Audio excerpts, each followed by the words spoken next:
오늘 함께 읽을 하나님의 말씀은 갈라디아서 3장 19절부터 22절까지 말씀입니다. 함께 읽겠습니다. 그러면 율법의 용도는 무엇입니까? 율법은 약속을 받으신 그 후손이 오실 때까지 범죄들 때문에 덧붙여 주신 것입니다. 그것은 천사들을 통하여 한 중개자의 손으로 제정되었습니다.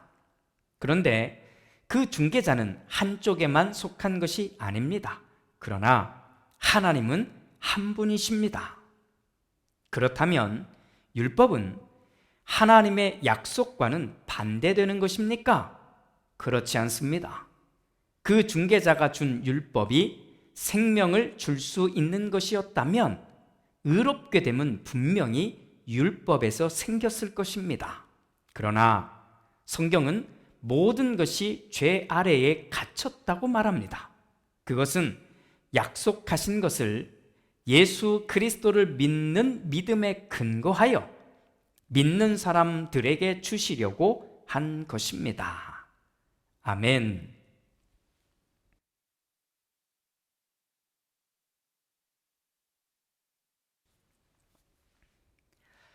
어떤 분들이 물어봅니다. 목사님, 교회에도 법이 있습니까? 물론입니다. 아마도 모든 신학교는 헌법이라는 과목을 가르치고 있을 것이고, 목회자가 되기 위해서는 꼭 교회법을 공부해야 한다고 저는 알고 있습니다. 사실 법이라는 것의 가장 기본적인 기능은 질서입니다.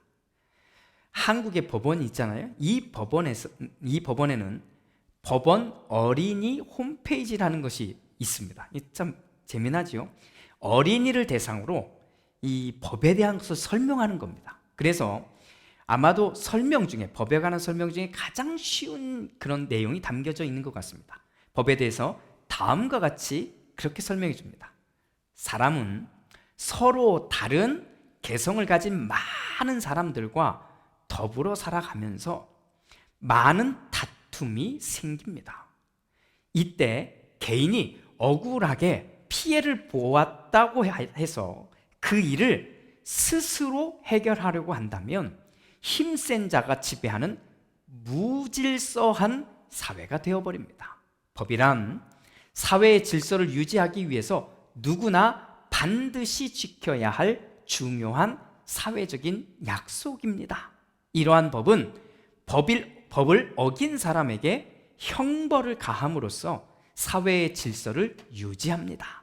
또한 사회를 구성하는 모든 사람이 인간다운 생활을 누릴 수 있도록 자유와 권리를 보장합니다. 이렇게 설명하고 있습니다. 우리가 살았던 그 과거 역사를 보면 사회 규모가 아주 작거나 단순했던 옛날에는 이런 법보다는 관습, 종교 또는 도덕과 같은 것이 사회 규범으로 있어서 이것들이 사회를 유지하는 역할을 했다면, 사회가 커지고 그리고 복잡해지고 아주 다양화되면서부터는 규범보다는 법이라는 것이 꼭 필요하게 되었다는 것입니다. 옛날에는 동네 어른들이 하는 말이 곧 법이었잖아요. 그냥 어른들이 그래 이렇게 해야 돼 하면 그게 법처럼 됐고요.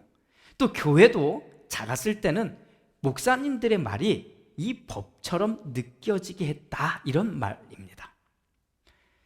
그런데 현대에 와서는 그렇게 될 수 없다는 것입니다. 너무나 다양한 사람들이 있고 이 사람들이 어우러져서 살려면 수많은 갈등과 고통이 있는 건데, 이것들을 해결하려고 하려면 아주 큰 힘이 필요하고 그 큰 힘을 가진 것이 바로 법이라고 하는 것입니다. 그러니 이 법은 폐기할 수는 없습니다. 그렇잖아요. 이거 없으면 사회가 안 되니까.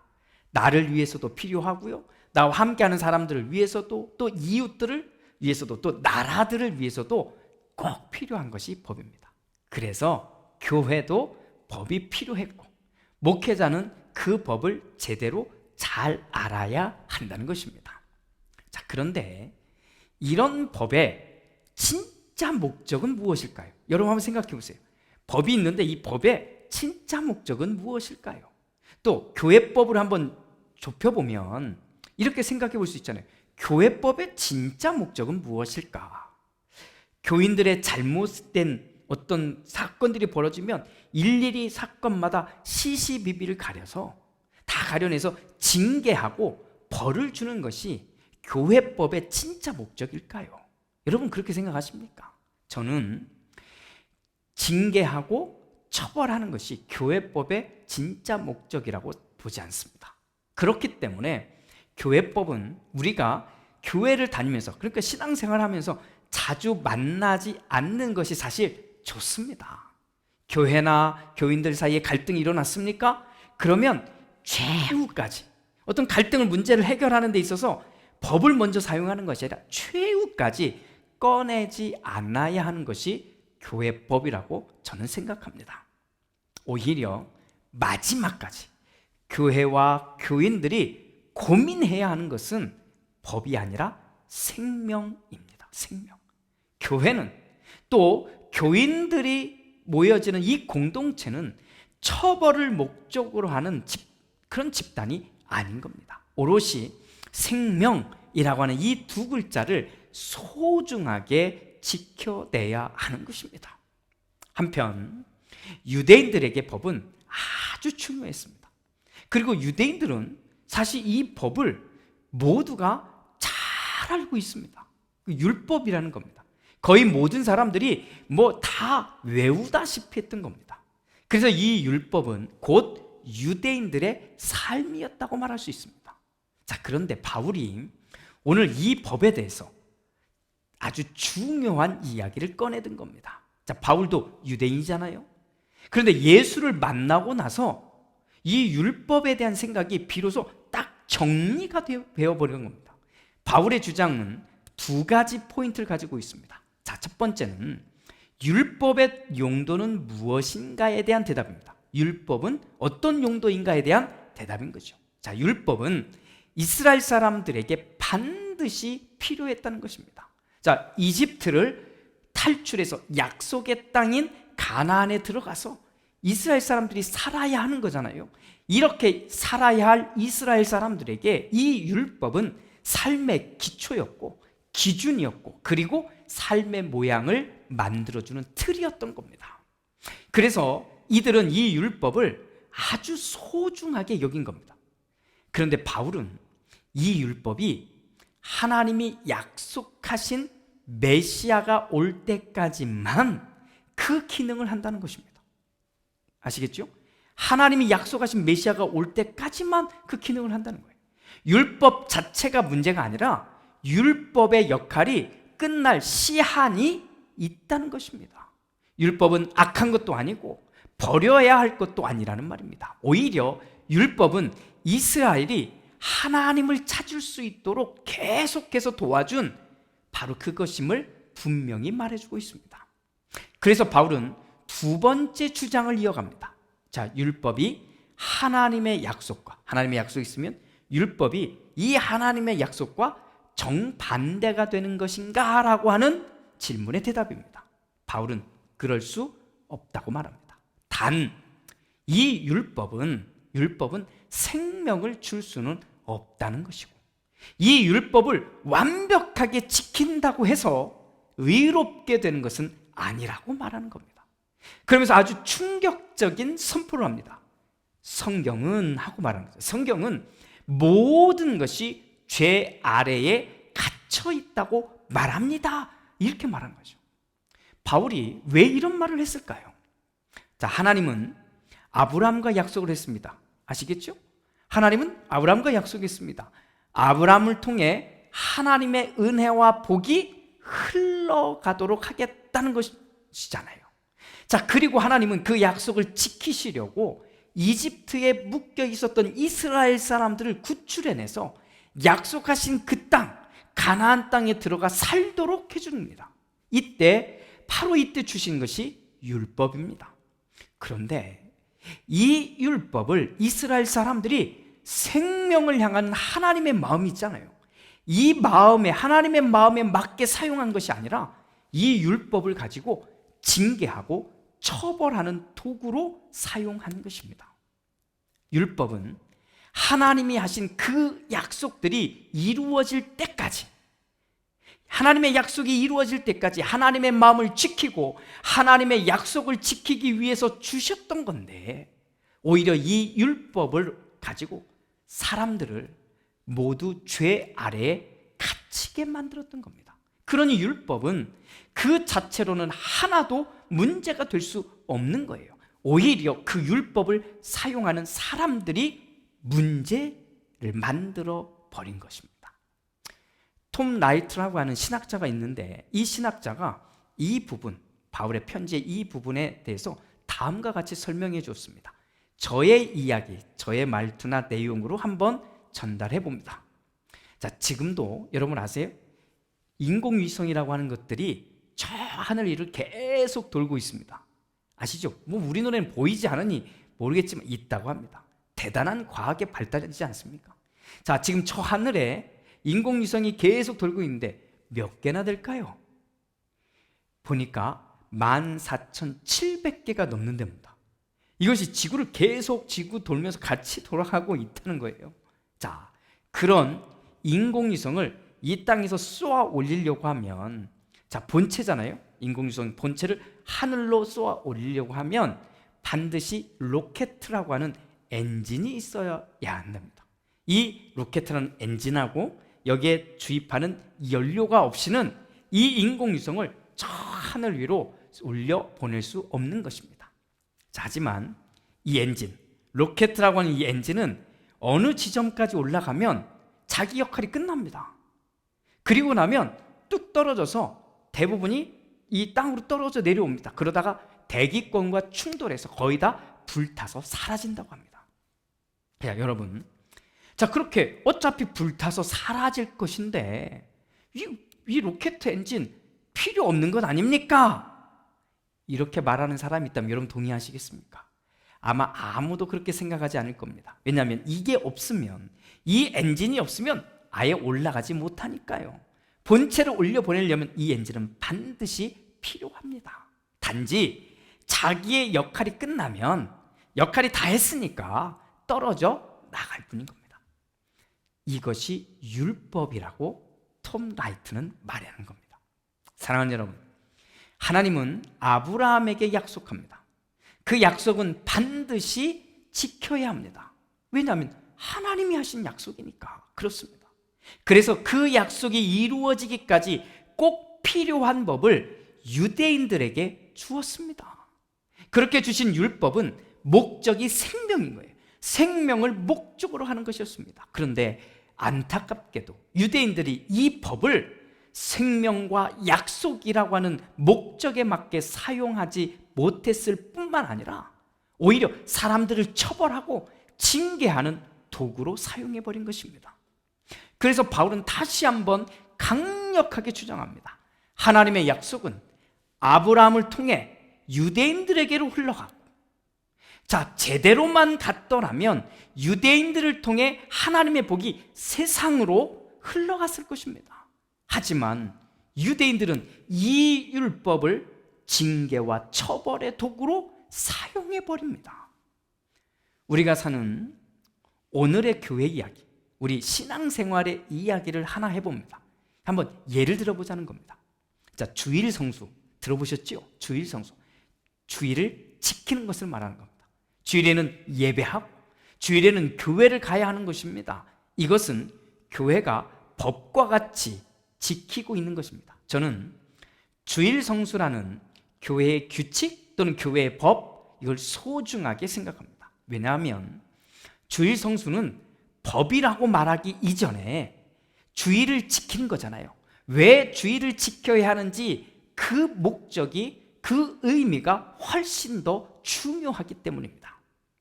자, 정신없이 살다가도 주일이 되면 하나님께 예배하자는 것입니다.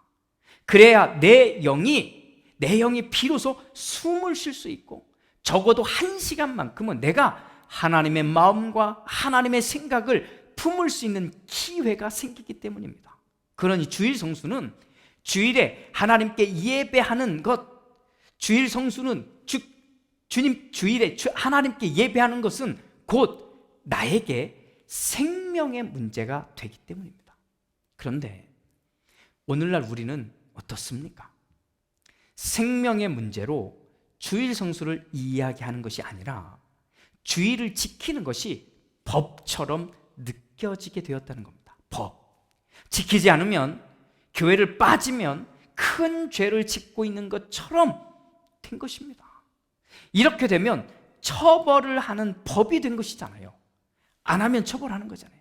법은 지키지 않으면 죄인이 되는 겁니다. 그렇잖아요. 범법자가 되는 것이잖아요. 주일을 지키는 것, 주일에 예배하는 것, 주일에 1시간이라도 하나님을 찬양하고 예배하는 것, 그것은 법을 지킬 것이냐의 문제가 아니라 진짜는 나의 영적인 생명의 문제인 것입니다. 하지만 오늘의 우리 기독교의 주일 성수는 생명이 빠진 법만 남아 있습니다. 주일에 교회를 몇 번 이상 빠지면 장로를 세우는데 후보에서도 탈락시킵니다. 주일 성수를 하지 않으면, 그러니까 교회 나오지 않으면 믿음이 없다고, 믿음이 모자란 사람이라고, 뭔가 신앙적으로 문제가 있는 사람으로 만들어버립니다. 즉 이것은 저는 동의하지 못하는 거예요. 이걸 동의하지 못하는 겁니다. 법, 규칙, 규범, 이건 사람들이 모이는 곳에서는 꼭 필요합니다. 그런데 그것들의 진짜 목적을 상실할 때, 또는 그것들이 뭔가로 인해서 왜곡될 때 우리는 아주 큰 고통을 받게 됩니다. 특히 교회에서 말입니다. 하나님의 약속은 율법으로 이어졌습니다. 보셔야 돼요. 하나님의 약속은 율법으로 이어졌습니다. 그런데 이 율법을 가지고 있던 사람들이 율법의 진짜 목적을 잃어버리고 그 율법을 칼처럼 사용해버렸습니다. 사람들을 차별합니다. 사람들을 구별합니다. 민족을 나누고 민족을 구별하고 민족을 차별합니다. 그리고는 사람들을 징계하고 처벌합니다. 그 어디에서도 생명이라는 말이 떠오르지 않는 것입니다. 하나님의 약속은 복이 흐르는 것입니다. 우리 계속 나눴잖아요. 하나님의 약속은 복이 끊어지는 게 아니라 복이 계속 흐르는 것입니다. 우리가 믿음의 가족이 되어가는 것입니다.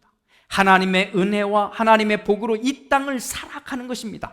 이것이 생명이고 이렇게 사는 것이 생명이 흐르는 것입니다. 그런데 그것이 나에게서 끝나면, 쭉 내려오는데 나에게서 끝나면, 또 우리에게서 끝나면 그것은 그 약속이 잘못된 것이 아니라 우리가 하나님의 약속을, 하나님의 구원을 제대로 사용하지 못하고 있다는 것입니다. 바울은 그 이야기를 저 갈라디아에 있는 교인들에게, 그리고 또 오늘 우리에게 해주고 있는 것입니다. 매일 눈을 떠서 살아가는 야 할 그런 세상, 우리 눈앞에 보이잖아요. 그걸 보는 나의 눈과 나의 마음이 자꾸만 비판하고 정죄하고 판단하고 심판하고 있다면 우리는 아직도 은혜를 잘 모르는 사람이라고 밖에는 말할 수 없습니다. 그러나 저는 여러분과 함께 소망합니다. 매일 눈을 뜨면서 오늘 나에게 주신 이 땅에서의 삶을 기대와 소망과 생명의 시간으로 우리 만들어 갑시다. 나를 만나는 사람들에게 하나님의 복을 연결해주는 통로가 됩시다. 그렇게 매일 나의 삶의 자리에서 생명을 건져 올리는 멋있는 그리스도인이 다 되시기를 주님의 이름으로 축복합니다. 할렐루야. 기도합니다. 주님, 2000년 전 바울은 안타까운 마음으로 갈라디아에 있는 교인들에게 편지를 씁니다. 이 편지의 내용을 읽어보니 오늘 우리를 향한 메시지이기도 합니다. 우리는 하나님의 은혜를 말하면서도 내 눈과 내 생각은 누군가를 정죄하고 비난하고 심판하고 있습니다. 우리는 예수님의 구원의 은혜를 감동하면서도 문 밖을 나서기만 하면, 교회 밖을 나서기만 하면 사람들을 용서하기는커녕 사람들로 인해 분노하는 것이 너무 쉬워졌습니다. 주님, 오늘 바울이 한 이 이야기를 다시 읽어가며 우리가 하나님의 약속의 통로, 하나님의 복의 통로, 하나님의 구원의 통로의 역할을 다시 한번 다짐하는 우리가 되게 하여 주옵소서. 안타깝게 유대인들에게 주신 그 율법이 그들이 그 율법을 잘못 사용함으로 인해 안타까운 결과를 낳은 것처럼 우리도 그와 같이 되지 않고 이제는 하나님의 복의 통로로 매일 눈을 뜨고 우리에게 주어진, 우리가 걸어가야 될 이 땅에서의 삶을 살아내는 멋있는 그리스도인들이 되게 하여 주시옵소서. 예수님의 이름으로 기도드립니다. 아멘.